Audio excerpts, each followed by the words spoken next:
Hello दोस्तों, स्वागत है आप सभी का आपके अपने यूट्यूब चैनल विश्वगुरु एकेडमी पर। तो दोस्तों, आज की इस वीडियो में हम लोग 14 चैप्टर क्लास 8 की साइंस की एनसीईआरटी का इसे डिस्कस करेंगे। इसमें हम लोग विद्युत धारा के रासायनिक प्रभाव, केमिकल इफेक्ट हमें पढ़ना है इलेक्ट्रिसिटी के।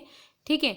और हम लोग ने विद्युत धारा से रिलेटेड क्लास 6 में भी पढ़ा था, क्लास 7 में भी पढ़ा था। उसमें हम लोग ने ये देखा था कि जो इलेक्ट्रिसिटी है वो एक फिजिकल स्टेट में से, ठीक है, कुछ ठोस पदार्थ हम लोग ने देखे थे कि उसमें से कैसे वो प्रवाहित हो रही थी, कि इसमें से प्रवाहित वो हो पाती है कि नहीं हो पाती है। ये सारी चीज़ें हम लोग ने देखी थी। ठीक है। इस चैप्टर में हम लोग ये देखेंगे कि क्या जो विद्युत धारा है वो क्या जो सॉलिड है उन्हीं से ही जो है खाली ये प्रवाहित होती है या फिर लिक्विड से भी प्रवाहित होती है। तो इस चैप्टर में हम थोड़े उसके रासायनिक प्रभाव जो पढ़ेंगे इलेक्ट्रिसिटी के, उसे भी हम देखेंगे। ठीक है। तो आइए फिर आज की वीडियो स्टार्ट करते हैं। तो देखिए, इसमें आपके अभिभावकों ने संभवतः आपको यह चेतावनी दी होगी कि गीले हाथों से किसी भी वैद्युत संयंत्र जो इलेक्ट्रिक अप्लायंस है उनको ना छूइए। परंतु क्या आप जानते हैं कि गीले हाथों से किसी भी इलेक्ट्रिक अप्लायंस को छूना क्यों खतरनाक है? तो इसे हमें जानना होगा। पहले इसे जानने से पहले हमें कुछ चीज़ें जाननी ज़रूरी हैं। तो देखिए, हम पहले भी इसके बारे में थोड़ा सा डिस्कस कर चुके हैं कि जो पदार्थ अपने से होकर के विद्युत धारा को प्रवाहित होने देते हैं वे विद्युत के सुचालक या अच्छे चालक होते हैं। यानी कि विद्युत के सुचालक उन पदार्थों को कहेंगे, तो विद्युत के सुचालक उन पदार्थों को कहेंगे जिसमें से इलेक्ट्रिसिटी फ्लो हो पा रही है। ठीक है। इसके विपरीत ऐसे पदार्थ जो अपने से होकर के विद्युत धारा को आसानी से प्रवाहित नहीं होने देते हैं वे विद्युत के हीन चालक कहलाते हैं। ठीक है। यानी कि हम कह सकते हैं कि विद्युत के कुचालक होंगे। क्लास 6 में ये जांच करने के लिए कि कोई पदार्थ अपने से विद्युत धारा को प्रवाहित होने देता है या नहीं, हमने एक टेस्टर बनाया था। ठीक है। एक संपरिचित्र जो है वो बनाया था। क्या आपको याद है कि इसे सुनिश्चित करने में जो टेस्टर है उसने हमारी किस प्रकार सहायता की थी? जो हम लोग ने क्लास 6 में जब इसे पढ़ा था, तो हमने देखा कि धातुएं जैसे कि तांबा तथा एल्यूमिनियम विद्युत का चालन करते हैं, जबकि कुछ पदार्थ ऐसे हैं जैसे कि रबर है, प्लास्टिक है, ठीक है, और लकड़ी है। ठीक। तो ऐसी कुछ चीज़ें हैं जो विद्युत का चालन नहीं करती, तो ऐसे पदार्थों को हम कुचालक कहेंगे विद्युत का। ठीक है। तथापि अभी तक हमने अपने जो टेस्टर है उससे केवल उन पदार्थों की जांच की थी जो ठोस अवस्था में थे। लेकिन अब हमें ये देखना है कि द्रवों के प्रकरण में क्या होता है, क्या द्रव भी विद्युत का चालन करते हैं। तो इन सारी चीज़ों को हमें यहाँ पे ज्ञात करना है। तो पहेली और बुझू का जो कुछ यहाँ पे सुझाव है उसे भी देख लेते हैं। पहेली तथा बूझो आपको स्मरण ये याद कराना चाहते हैं कि हमें प्रयोग करते समय कभी भी मुख्य तार जो मीन्स होता है, ठीक है, जो पावर सप्लाई का, वो या फिर जनरेटर या फिर जो इन्वर्टर होते हैं उनसे विद्युत की आपूर्ति नहीं करनी चाहिए। ठीक है।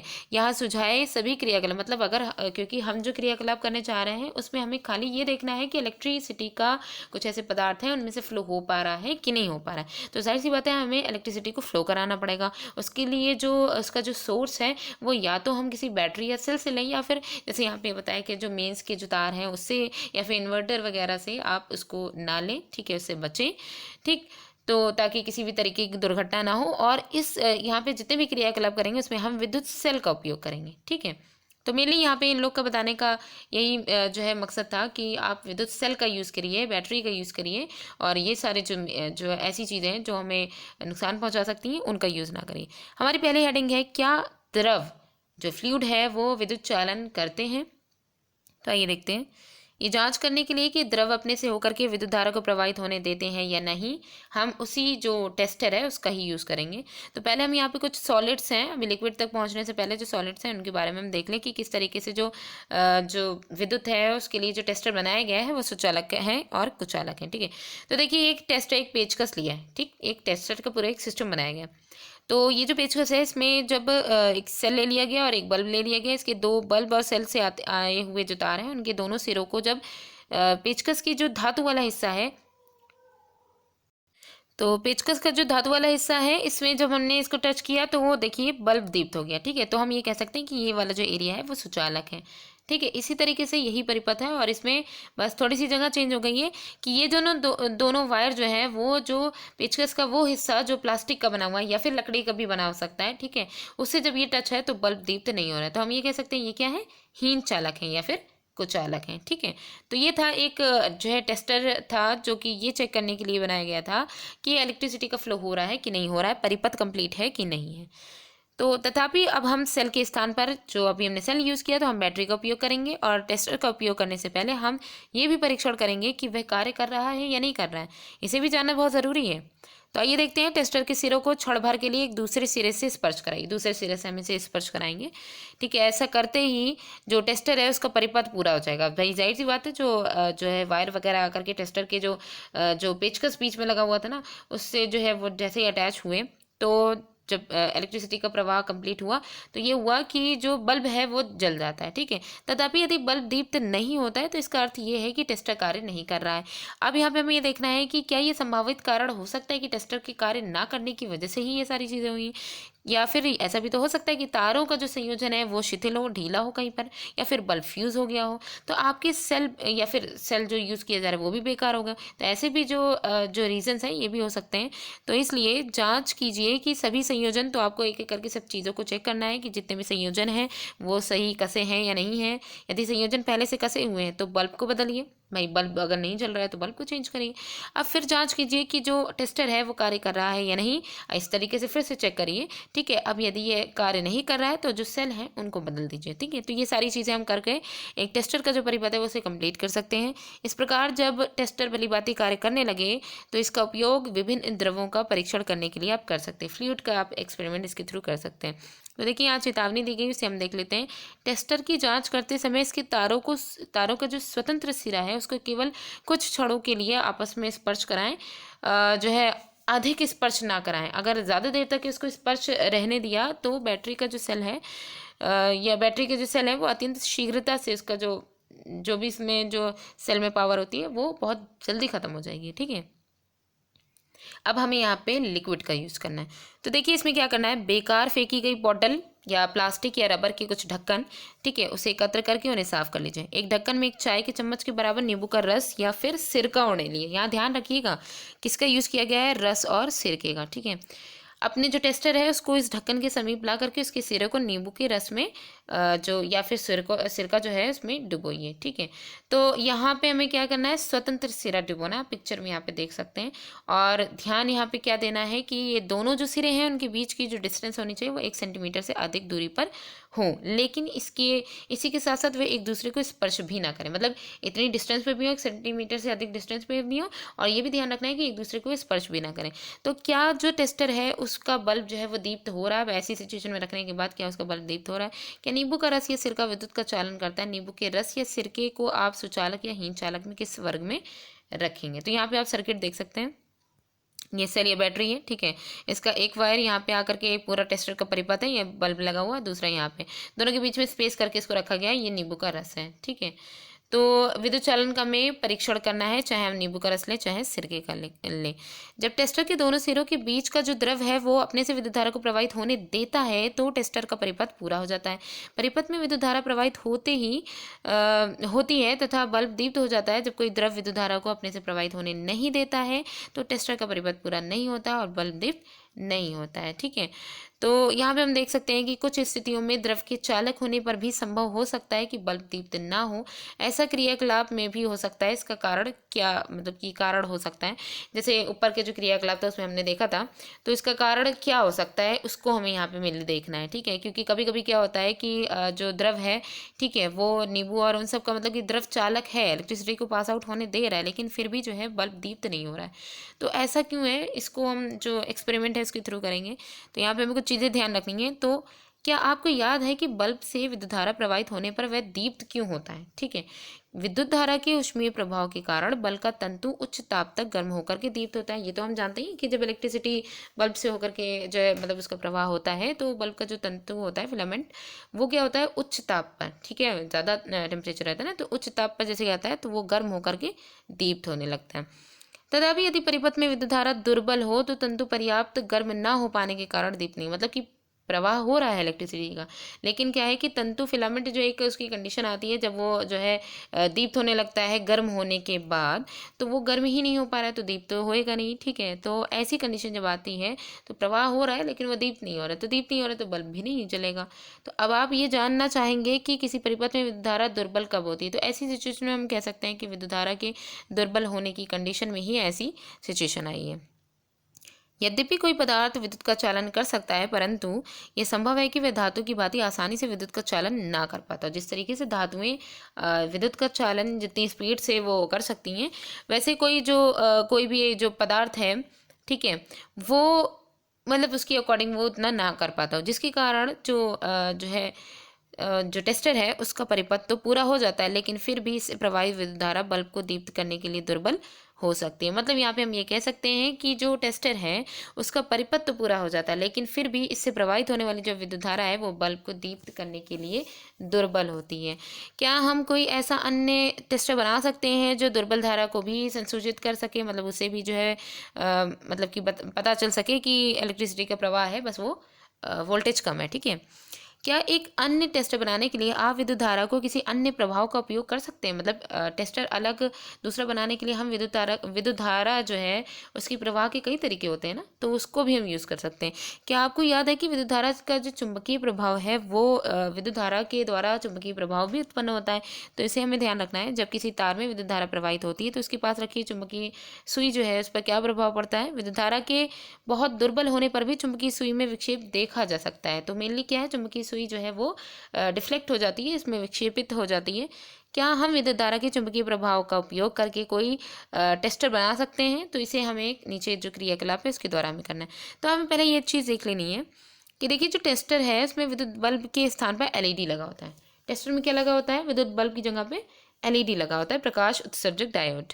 इसका उपयोग कर सकते हैं हम। ठीक है, बल्ब की जगह पे इसका उपयोग कर सकते हैं। एलईडी दुर्बल विद्युत धारा प्रवाहित होने पर भी मतलब कि अगर लो वोल्टेज की इलेक्ट्रिसिटी प्रवाह हो रही है तभी भी एलईडी जलता है, क्योंकि वो कम वोल्टेज का होता है। एलईडी के साथ दो तार जुड़े होते हैं। ठीक है, इन तारों को लीड कहते हैं।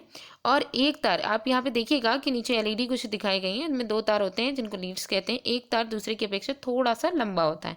तो याद रखिए कि एलईडी को किसी भी परिपथ में जोड़ते समय इसके जो लंबे तार है उसको सदैव बैटरी के जो पॉजिटिव टर्मिनल है उसे जोड़िए, और छोटे तार को बैटरी के ऋण टर्मिनल से जोड़िए। यहाँ पे एक जो है एक सिग्नल दिया गया है ताकि जो बल्ब है वो ईजिली जल जाए। ठीक है, कोई इफेक्ट भी इसमें ना पड़े। आप ये देख सकते हैं एलईडी बल्ब को भी। ठीक है, तो मेनली उसकी लेंथ के अकॉर्डिंग हम उसके पॉजिटिव और नेगेटिव टर्मिनल के आधार पर हम उसे सेट कर सकते हैं। माचिस की खाली डिबिया, अब यहाँ पे ये जो क्रियाकलाप है इसमें हमें मेनली ये देखना है कि इलेक्ट्रिसिटी के कारण जो है चुंबकीय इफेक्ट होगा, ठीक है, उसके द्वारा जो बल्ब है वो दीप्त हो रहा है कि नहीं हो रहा है उसे हमें चेक करना है। तो माचिस की खाली डिबिया की जो ट्रे है उसे लेना है। ट्रे के चित्र में दर्शाए अनुसार, जैसे चित्र में आप देख सकते हैं, एक विद्युत तार के फेरे आपको यहाँ पे लपेट लेने हैं। ट्रे के भीतर एक छोटी चुंबकीय सुई रखिए। अब तार के एक स्वतंत्र सिरे को बैटरी के एक टर्मिनल से जोड़िए और दूसरे सिरे को भी स्वतंत्र या तो छोड़ दीजिए या फिर दूसरा सिरा टुकड़ा लेकर के बैटरी के दूसरे टर्मिनल से जोड़िए। तो आपने यहाँ पे देखा कि तार का एक सिरा बैटरी के एक टर्मिनल से जुड़ा हुआ है, दूसरे सिरे का एक वाला जो दूसरा जो तार है उसका एक पोर्शन तो फ्री है और दूसरा भी बैटरी से जुड़ा हुआ है। तो आपने ये देखा, ये एक तरीके का टेस्टर बनाया गया है। अब हमें देखना है कि दोनों तारों के स्वतंत्र सिरों को क्षण मात्र के लिए एक दूसरे से मतलब थोड़ी देर के लिए एक दूसरे से स्पर्श कराइए। तो चुंबकीय सुई में तुरंत विक्षेप दिखना चाहिए, मतलब कि दिखाना चाहिए जैसे ही आपने स्पर्श कराया दोनों तारों को। आपका तार के दो स्वतंत्र सिरों वाला जो टेस्टर तैयार है। तो मतलब हम ये कह सकते हैं कि दो जो स्वतंत्र सिरे हैं उसका जो टेस्टर है वो तैयार है। अब इस टेस्टर का उपयोग करके हम क्रियाकलाप को फिर से दोहराएंगे। ठीक है, तो जो पीछे क्रियाकलाप दिया गया था उसको फिर से हम दोहराएंगे। क्या जो जिसमें नींबू का रस लिया गया था ना, तो क्या जो टेस्टर है उसके स्वतंत्र सिरों को नींबू के रस में डुबोते ही आपको चुंबकीय सुई जो है उसमें विक्षेप दिखाई देता है? अब हमें क्या करना है, नींबू के रस में डुबोना है।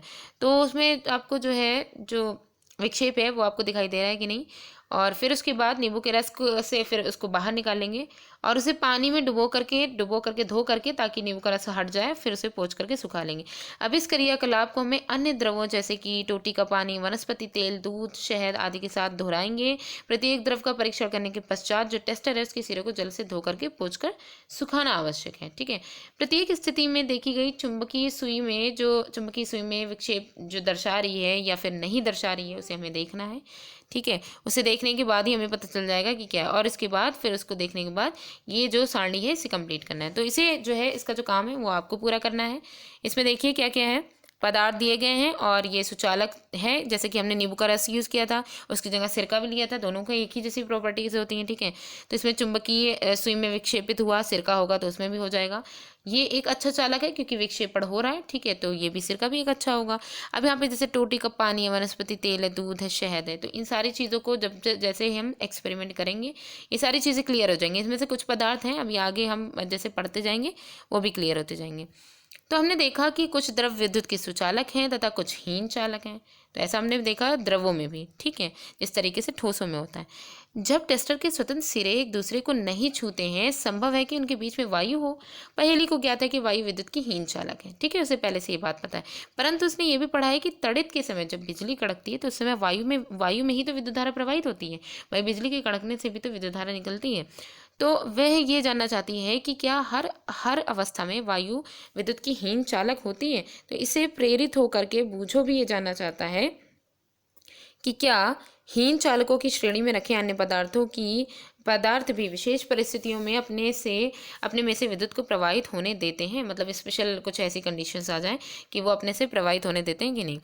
वास्तव में विशेष परिस्थितियों में अधिकांश पदार्थ विद्युत धारा का चालन कर सकते हैं। मतलब स्पेशल जो कंडीशन जब आएंगी तो इसमें बहुत से ऐसे पदार्थ हैं जो विद्युत धारा का चालन कर सकते हैं। यही कारण है कि पदार्थों को चालकों तथा विद्युत रोधियों के रूप में, मतलब कि जो पदार्थ हैं, यही एक रीज़न है कि जिसकी वजह से जो पदार्थ हैं उनको चालक या फिर विद्युत रोधी के रूप में वर्गीकृत ना करके उसकी अपेक्षा चालकों, सुचालकों तथा हीन चालकों, सुचालक और हीन चालक के रूप में रखा गया है। ठीक है, इसको अधिक मान्यता दी गई है कि सुचालक इस वजह से कहा गया है कि इसमें जो है इलेक्ट्रिसिटी का फ्लो इजीली हो जा रहा है, और कुचालक क्यों कहा गया है, क्योंकि जो है उसमें नहीं हो पा रहा है। तो ये ज़्यादा इजी माना गया।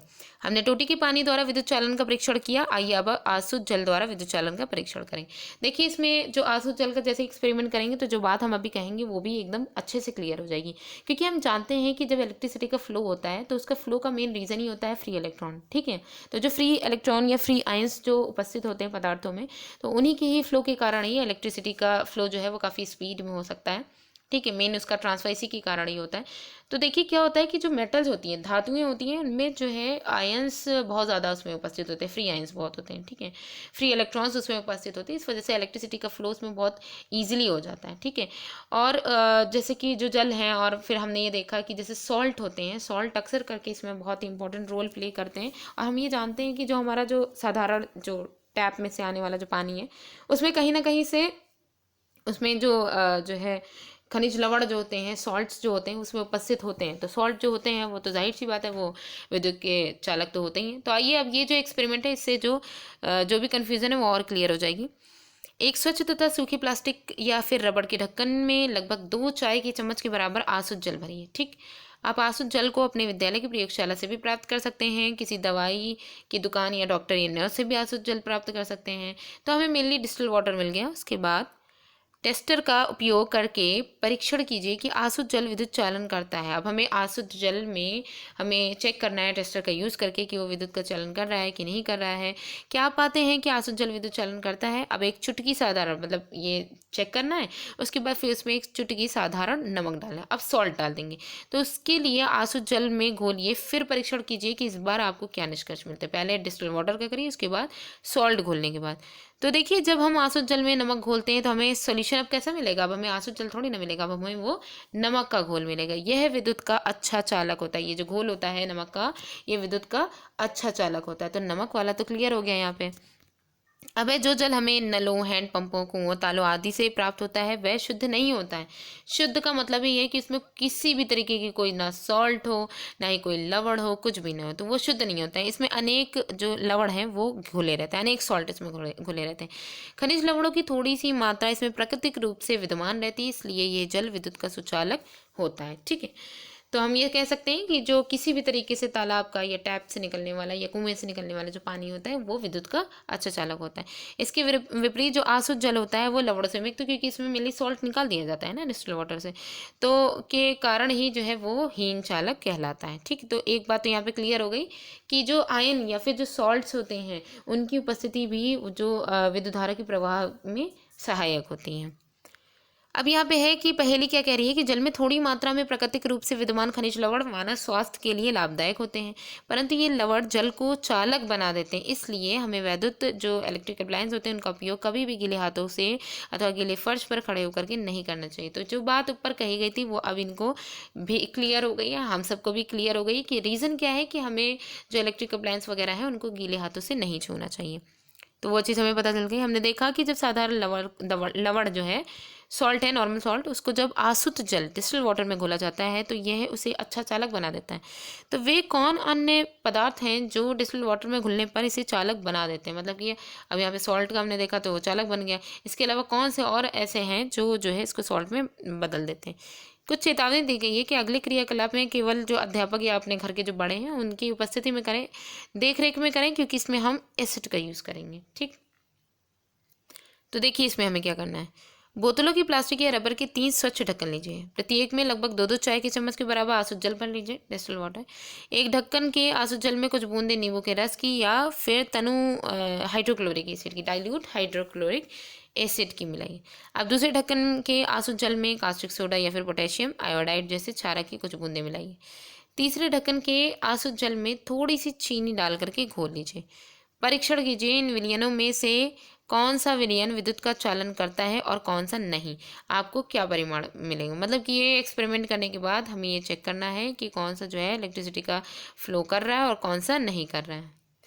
तो इसके बाद ये जो चीज़ें जब क्लियर हो जाएंगी तो हमें ये देखना है, यहाँ पे एक लाइन है उसे भी देख लेते हैं। विद्युत चालन करने वाले अधिकांश द्रव अम्लों, क्षारों और लवणों के विलयन होते हैं। तो हम ये कह सकते हैं कि इलेक्ट्रिसिटी के फ्लो में जो भी लिक्विड है वो अम्ल भी हो सकता है, क्षार भी हो सकता है और लवणों का, सॉल्ट का सोल्यूशन भी हो सकता है। ठीक है, तो तीनों ही स्टेट में जो इलेक्ट्रिसिटी है वो पास आउट हो जाएगी। जब विद्युत धारा किसी चालक विलयन से प्रवाहित होती है तो क्या वह उस विलयन में कोई प्रभाव उत्पन्न करती है? अब हमें इसका रासायनिक प्रभाव देखना है। ठीक है, तो जो विद्युत धारा है उसकी केमिकल इफेक्ट है उनको हमें देखना है। इसके लिए हमें क्लास 7 में जाना होगा। क्लास 7 में हमने विद्युत धारा के कुछ प्रभावों के बारे में सीखा था कि आप इन प्रभावों की सूची बना सकते हैं। जब विद्युत धारा किसी चालक विलयन से प्रवाहित होती है तो यह क्या प्रभाव उत्पन्न करती है। तो इन सारे जो क्वेश्चन हैं इनका हमें यहाँ पे नीचे पता लगाना है। सबसे पहले हम एक्सपेरिमेंट करेंगे। तो इसके लिए हमें 2 बेकार सेल सावधानीपूर्वक इसमें कार्बन की, मतलब 2 बेकार सेल लेने हैं, उसके अंदर से कार्बन की जो रॉड है उसे निकाल लेना है। अब इनकी जो धातु है इनकी टोपियों को रेगमाल से साफ करना है और इन पर तांबे के तार लपेटने हैं जो कार्बन है। ठीक है, और इन्हें एक बैटरी से जोड़ लीजिए। इन 2 छड़ों को हम इलेक्ट्रोड कहते हैं। ठीक है, कार्बन की छड़ों के ये बने इलेक्ट्रोड हैं। आप ये देख सकते हैं कि 2 वायर हैं जो कि अपनी अपनी जो बैटरी है उससे जुड़े हुए हैं।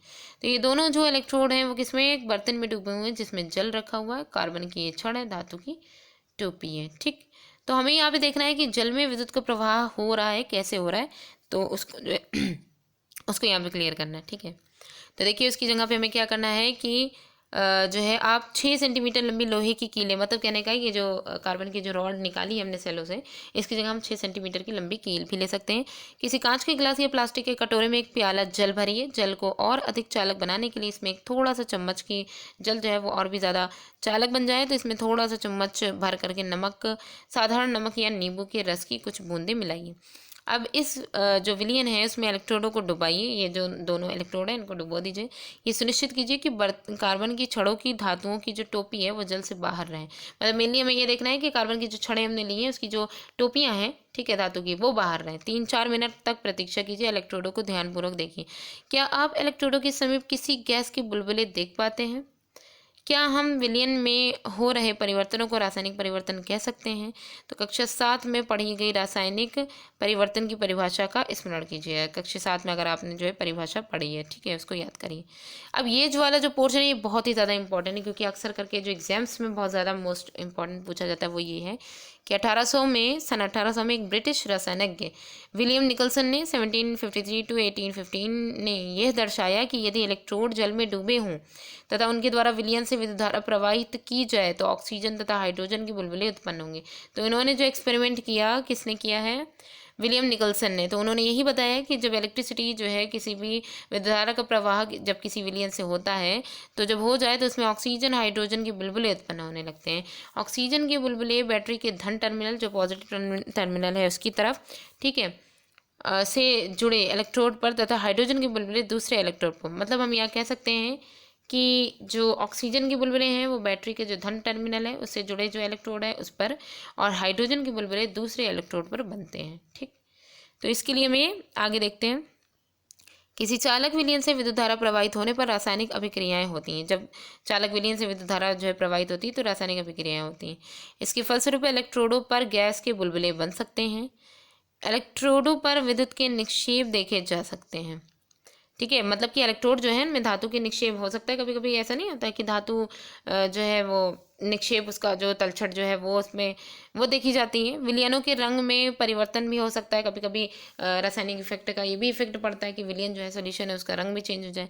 ये रासायनिक अभिक्रिया उपयोग किए जाने वाले विलियम तथा इलेक्ट्रोडों पर मतलब कि मेनली ये जो अभिक्रिया है वो या तो जो है विलियन सॉल्यूशन पर डिपेंड करती है या फिर इलेक्ट्रोडों पर निर्भर करती है। ये विद्युत धारा के कुछ रासायनिक प्रभाव हैं।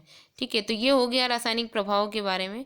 अब हमें आगे देखना है कि जो है ये जो रासायनिक प्रभाव है इनके बाद क्या होगा। बूझो ने यह परीक्षण करने का निश्चय किया कि क्या कुछ फल या वनस्पति भी विद्युत चालन करती है या नहीं। तो ये बूझो के दिमाग में आया। तो अपने एक आलू को जो है 2 बराबर भागों में काटा तथा टेस्टर के तांबे के जो टेस्टर है उसके तांबे के तारों को इसमें निविष्ट कर दिया। टेस्टर जो हमने बना रखा था ना, उसमें जो तांबे के तार थे उसको किसमें, आलू जो है उसमें हमने उसको काट करके उसको फिक्स कर दिया। ठीक है, अब इसके बाद उसकी माँ ने उससे बुला लिया और ये आलू में निविष्ट किए गए।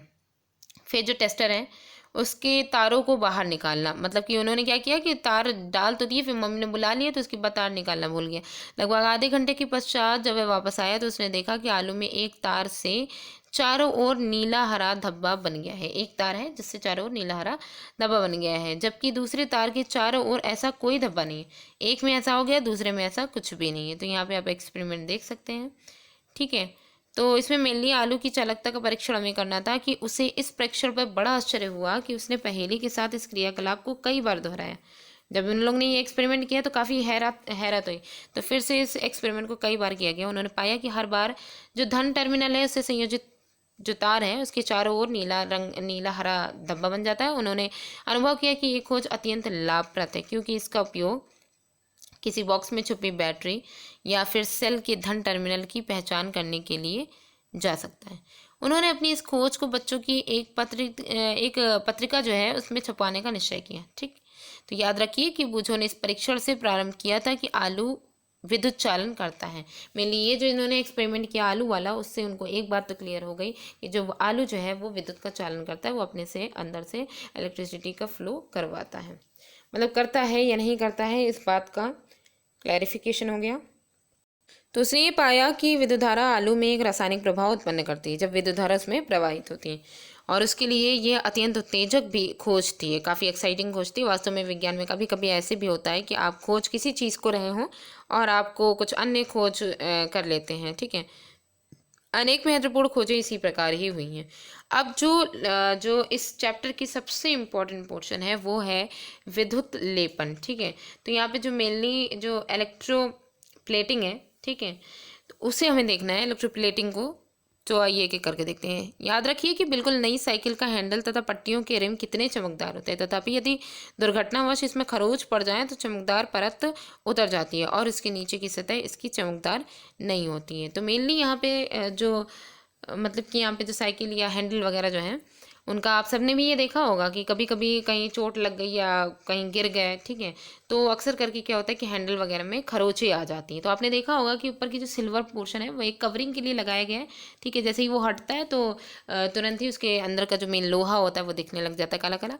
आपने कुछ महिलाओं को ऐसे आभूषण पहने हुए देखा होगा कि जो देखने में तो सोने के प्रतीत होते हैं, तथापि लगातार उपयोग से इनकी सोने की जो परत है वो उतर जाती हैं और नीचे की चांदी या किसी अन्य धातु की सतह दिखाई देने लगती है नीचे की। ठीक है, तो अब यहाँ पे देखना है कि इन दोनों ही परिस्थितियों में एक धातु के ऊपर दूसरी धातु की परत चढ़ी होती है। क्या आप जानते हैं कि एक धातु की सतह के ऊपर दूसरी धातु की परत किस प्रकार निक्षेपित की जा सकती है। तो मेनली ये जो इलेक्ट्रोप्लेटिंग या फिर जो यहाँ पे मेनली जो विद्युत कवरिंग जो यहाँ पे की जा रही है, ठीक है, उसमें करना क्या है कि इन दोनों ही जो सिचुएशन यहाँ पर ऊपर दी गई उसमें एक धातु के ऊपर दूसरी धातु की परत चढ़ा दी जाती है। क्या आप जानते हैं कि एक धातु की सतह के ऊपर दूसरी धातु की परत किस प्रकार निक्षेपित की जाती है? तो इसका हम सबसे पहले स्वयं पता लगाने की कोशिश करेंगे।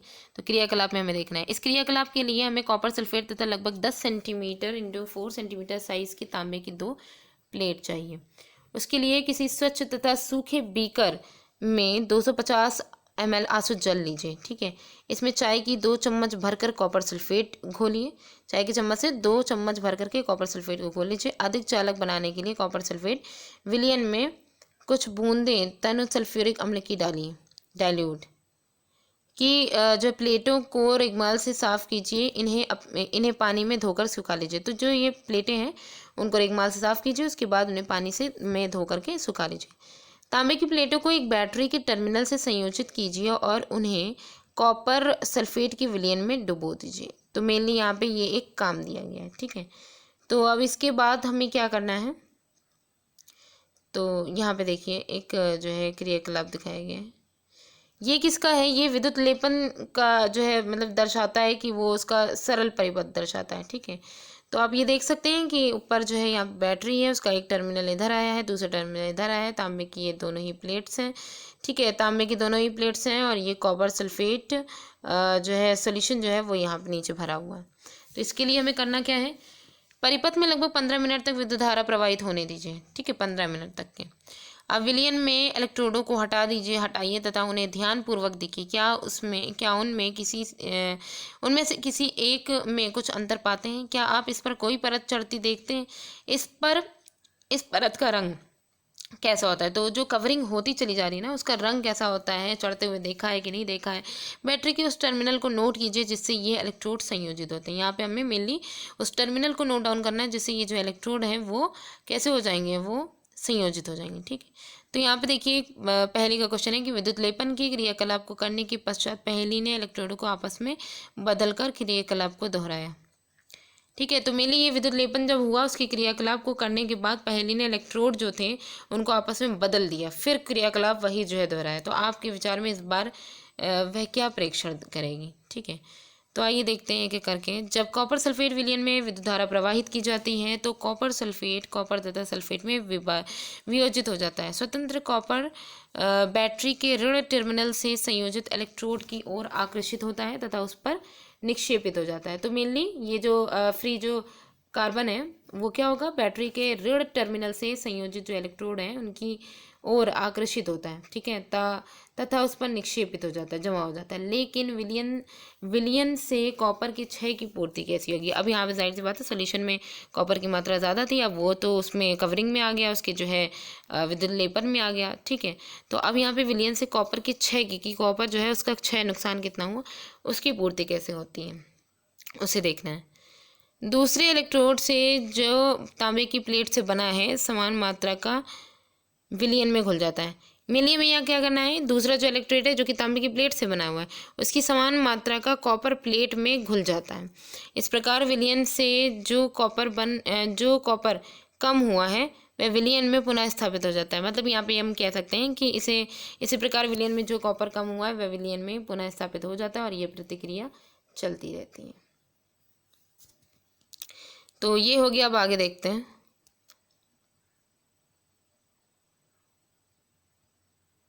तो यहाँ पे देखिए कि इसका अर्थ हुआ कि विद्युत लेपन जो यहाँ पे इलेक्ट्रोप्लेटिंग की जा रही है उसकी प्रक्रिया में एक इलेक्ट्रोड से कॉपर दूसरे इलेक्ट्रोड को स्थानांतरित हो जाता है। ये मेनली जो इनकी प्रक्रिया है इसमें जो है क्या होता है कि एक इलेक्ट्रोड से जो कॉपर है वो दूसरे इलेक्ट्रोड को स्थानांतरित हो जाता है, ठीक है। तो यहाँ पे बूझो का क्या सवाल है उसे भी देख लेते हैं। बूझो को तांबे की केवल एक प्लेट ही मिल पाई, इसलिए उसने क्रियाकलाप 14.7 को तांबे की प्लेट के स्थान पर कार्बन की छड़ को बैटरी के ऋण टर्मिनल से संयोजित करके किया, मतलब कि इसको किया, ठीक है। उसे जो है कार्बन की छड़ पर तौबा की परत चढ़ाने की सफलता प्राप्त हो गई, ठीक। तो यहाँ पे तो सफलता प्राप्त हो गई, आगे हमें जो असल मेन है उस पे करना है। विद्युत द्वारा किसी पदार्थ पर किसी वांछित धातु की जो परत है उसको निक्षेपित करने की प्रक्रिया को ही विद्युत लोपन कहते हैं। तो हम यहाँ पे ये कह सकते हैं कि विद्युत धारा किसी भी पदार्थ पर किसी वांछित धातु की परत जो है ऐसी धातु जिसे हम जानते हैं उसकी परत निक्षेपित करने की प्रक्रिया को विद्युत लेपन कहा जाता है, ठीक है। यह विद्युत धारा के रासायनिक प्रभाव का एक सर्वाधिक सामान्य उपयोग है।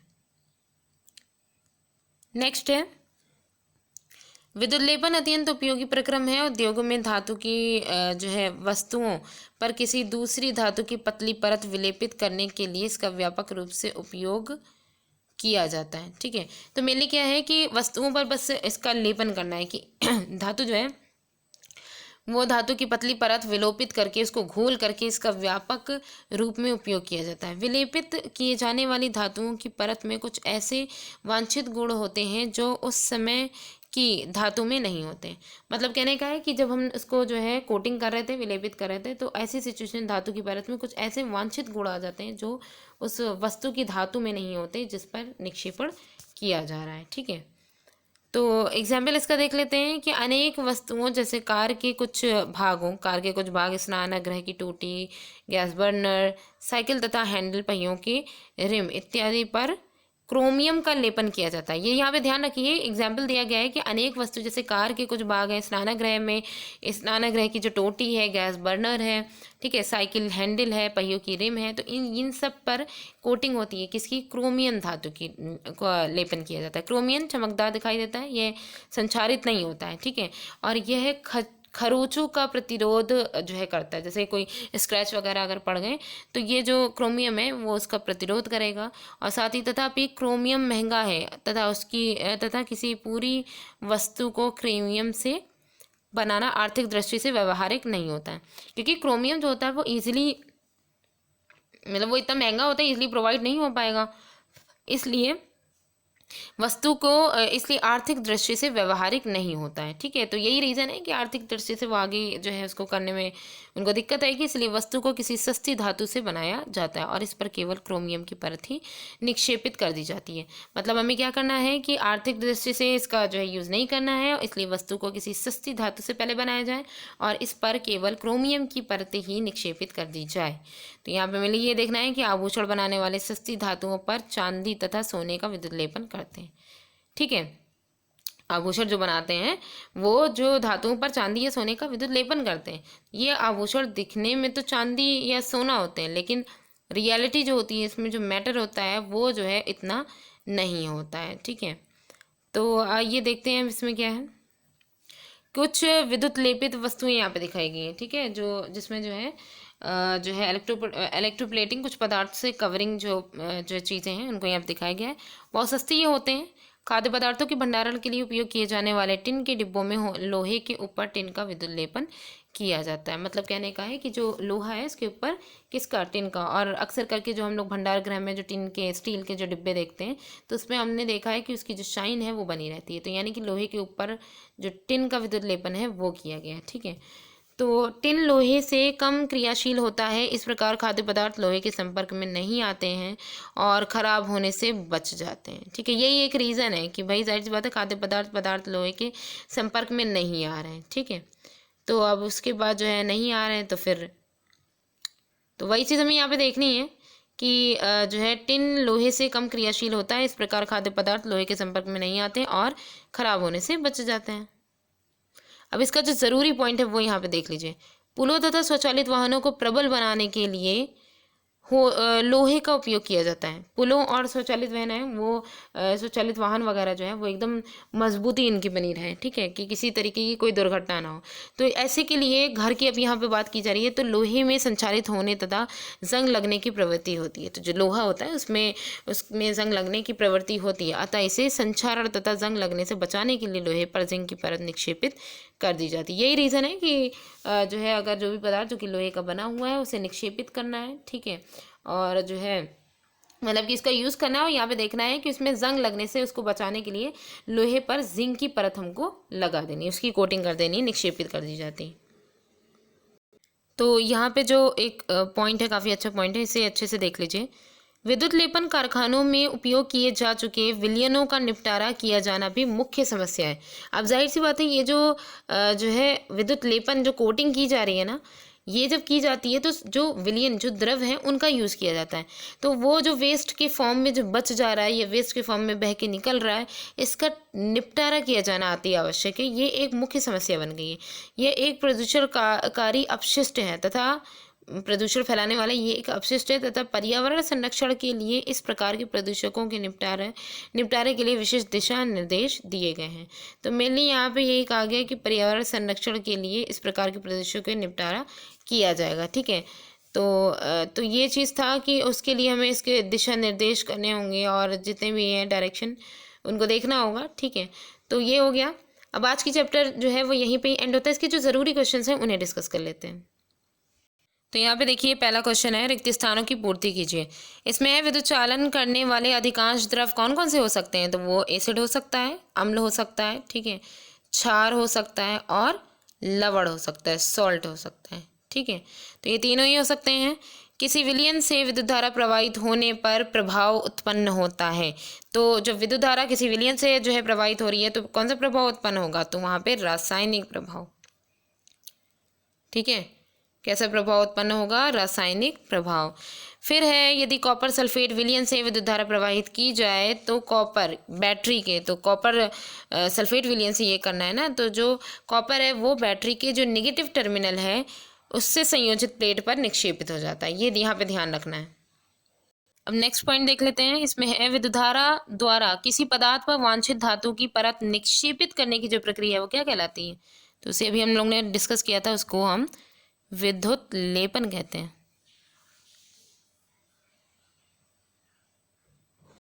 तो यहाँ पे नेक्स्ट क्वेश्चन देखिए, क्वेश्चन नंबर 5 में है, दो द्रवों ए तथा बी के विद्युत चालन की जांच करने के लिए एक टेस्टर का प्रयोग किया गया है, ठीक है। ये देखा गया है कि जो टेस्टर है उसका बल्ब द्रव ए के लिए चमकता दीप्त होता है, मतलब अच्छा से जो चमकता हुआ दिखाई देता है, ठीक है, जबकि द्रव बी में अत्यंत धीमा दीप्त होता है, बहुत ही कम, बहुत एकदम लो जलता है।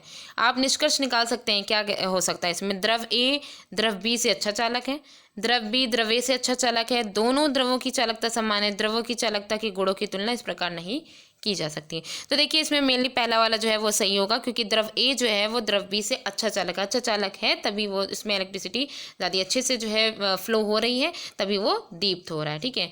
नेक्स्ट क्वेश्चन यहाँ पे जैसे 6 वाले में है कि शुद्ध जल जो है वो विद्युत का चालन करता है, तो इसके बारे में अभी हम लोग ने आसुत जल के बारे में देखा ही था, ठीक है। बाकी सारे जो यहाँ पे दिया गया है, जैसे आग लगने के समय फायरमैन पानी के हौज का उपयोग करने से पहले उस क्षेत्र की मुख्य विद्युत जो आपूर्ति है उसको बंद कर देता है, क्योंकि हम लोग ने ये देखा था कि जो पानी जो होता है उसमें आयंस होते हैं, उसमें जो है सॉल्ट होते हैं, तो सॉल्ट जो होते हैं वो जिसमें प्रेजेंट है वो एक इलेक्ट्रिसिटी का मतलब विद्युत के प्रवाह का एक अच्छा जो है मतलब कि एक अच्छा चालक होगा, ठीक है। तो इसीलिए जो है इलेक्ट्रिसिटी के जो भी होंगे उसको बंद कर दिया जाएगा। तटीय क्षेत्र में रहने वाले एक बालक को अपने टेस्टर से पीने के पानी तथा समुद्र के पानी का परीक्षण करता है। वह देखता है कि समुद्र के पानी के लिए चुंबकीय सुई जो है वो अधिक विक्षेपित दर्शाती है। हम जानते हैं कि जो समुद्र का जो पानी होता है वो कितना ज़्यादा खारा, कितना ज़्यादा सॉल्टी होता है। अभी हम लोग ने एक्सपेरिमेंट में भी देखा था कि एक जो है हमने एक वाटर लिया था, ठीक है, और वो भी नींबू का रस या नॉर्मली जो था उसको हमने लिया था, ठीक है। तो उसके बाद उसमें क्या किया कि उसको और भी ज़्यादा सॉल्टी बनाने के लिए, और भी ज़्यादा जो है सुचालक बनाने के लिए, तो हमने इसमें और सॉल्ट मिला दिया था, ठीक है। तो हम यहाँ ये कह सकते हैं कि जो सागर है या समुद्र का जो पानी वो इतना सॉल्टी होता है, तो जाहिर सी बात है उससे ज़्यादा डिफ्लेक्शन होगा, ठीक है, इलेक्ट्रिसिटी का प्रभाव उसमें ज़्यादा होगा अकॉर्डिंग टू जो नॉर्मल जो पानी है, ठीक है। तो इसलिए पीने के पानी के अकॉर्डिंग उसका जो है वो उसमें ज़्यादा अच्छे से, ज़्यादा तेज़ी से विक्षेपित होगी। अब जैसे तेज़ वर्षा के समय लाइनमैन के जो है लाइनमैन जो है उनके लिए बाहरी मुख्य लाइन के विद्युत तारों की मरम्मत करना सुरक्षित होता है कि नहीं? बिल्कुल भी नहीं होता है, क्योंकि तेज़ वर्षा हो रही होती है तो इसमें जो है इलेक्ट्रिक जो मतलब कि जो बिजली का झटका लगने का बहुत सारे रीजंस हो सकते हैं ना, तो इस वजह से जो है वो मुख्य लाइन के विद्युत तारों की मरम्मत करना उसके लिए सुरक्षित नहीं होता है। तो अक्सर करके यही होता है, जब लाइट या बारिश बहुत ज़्यादा होती है तो अक्सर करके लाइट जो है वहाँ की काट दी जाती है, ताकि इससे जो है किसी भी तरह की कोई खराबी ना हो, ठीक है। अपने आसपास उपलब्ध विद्युत लेपित वस्तुओं की सूची बनाइए। जाहिर सी बात है आप जो जो यूज़ करते हैं आप उसकी सूची बना सकते हैं कि विद्युत लेपित कौन कौन सी चीज़ें हो सकती हैं। तो हम यहाँ पे देख सकते हैं कि विद्युत लेपित में पेचकस और बहुत सारी ऐसी चीज़ें हैं जिनको हम उसमें ले सकते हैं, ठीक है। कवरिंग ऊपर उसकी अक्सर करके चमक के लिए भी विद्युत लेपित चीज़ें यूज़ की जाती हैं। तो ये सारी चीज़ें थी कि यहाँ पे मेनली जो है दिया गया था इस पूरे चैप्टर में, इसके सारे जो क्वेश्चन दिए गए हैं वो भी अच्छे से इसको पढ़िएगा एक बार, उससे अच्छे से ये क्लियर हो जाएंगे। मेनली इस चैप्टर में हमने अभी तक के सॉलिड्स के साथ देखा था, अब हमने इसमें लिक्विड के साथ भी देख लिया कि लिक्विड में भी कई सारे लिक्विड होते हैं जो अलग अलग तरीके से विद्युत के प्रवाह में जो है पार्टिसिपेट करते हैं, और इसके बाद कुछ जो होते हैं वो अधिक जो है सुचालक होते हैं, कुछ कम होते हैं। तो ये सारी चीज़ें हमने डिस्कस कर ली, ठीक है। नेक्स्ट वीडियो में अब हम लोग नेक्स्ट चैप्टर जो हमारा होगा उसे डिस्कस करेंगे, ठीक है।